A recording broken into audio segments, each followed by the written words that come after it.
Salut tout le monde et bienvenue dans cette nouvelle revue de presse. On démarre avec le nouvel épisode de la saga olympique de Marseille.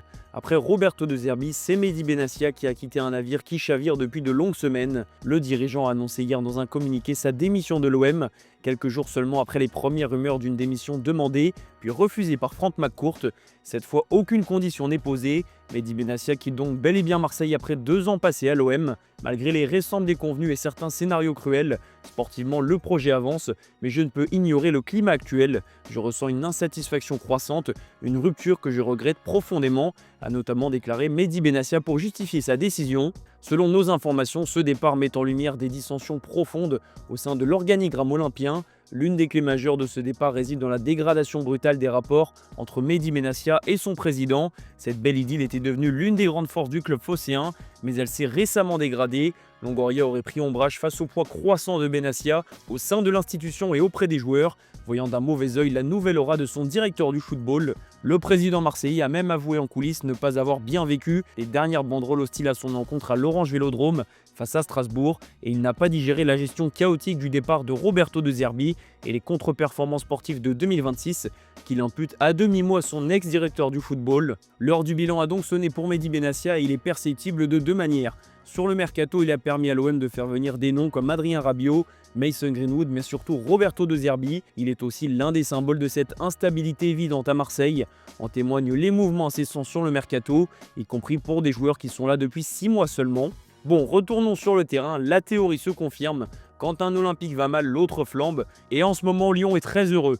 13e succès de rang pour l'OL qui a battu l'OGC Nice 2-0 grâce à des buts de Corentin Tolisso et Noah Narté. Même sans briller, Lyon enchaîne et prend 5 points d'avance sur l'OM qu'il retrouvera au stade Vélodrome dans 2 semaines.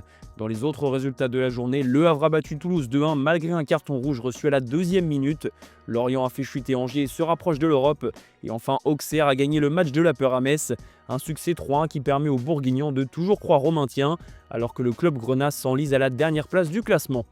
Cap sur la Catalogne où une réaction est attendue ce soir pour le Barça.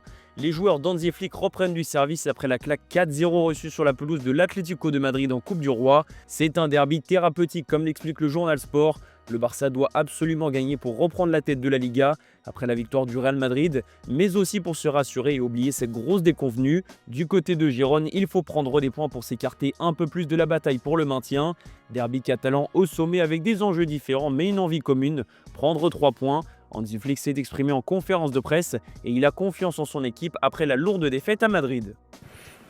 For me, Atletico was ready for this fight. It was normally a game on Champions League level, and I think we were first 45 minutes we were not right. We have not the attitude to be competitive in this situation, 1-against-1 situation. Every duel, they're much better with more dynamic. And this is what I want from the team. And today, the training, I'm really what I said before. I was appreciate what I saw today.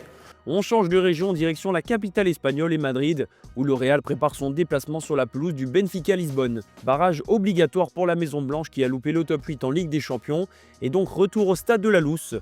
Le Real a préparé ce match de la meilleure des manières avec son large succès face à la Real Sociedad, surtout que cette victoire a été obtenue sans l'inévitable Kylian Mbappé. Le meilleur buteur madrilène est encore gêné par son genou, donc Álvaro Arbeloa a préféré s'en passer samedi dernier, et cette victoire est sûrement la plus convaincante de la saison sans Mbappé.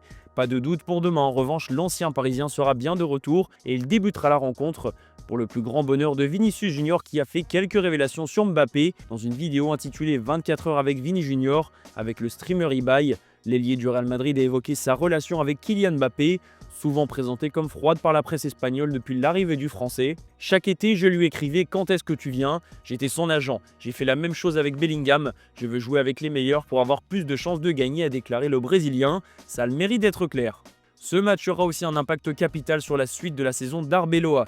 L'ombre de Mourinho plane sur lui, écrit la presse espagnole, sans pour autant révéler un quelconque intérêt pour le coach portugais. Mais les relations entre Florentino Pérez et José Mourinho ont toujours été très bonnes.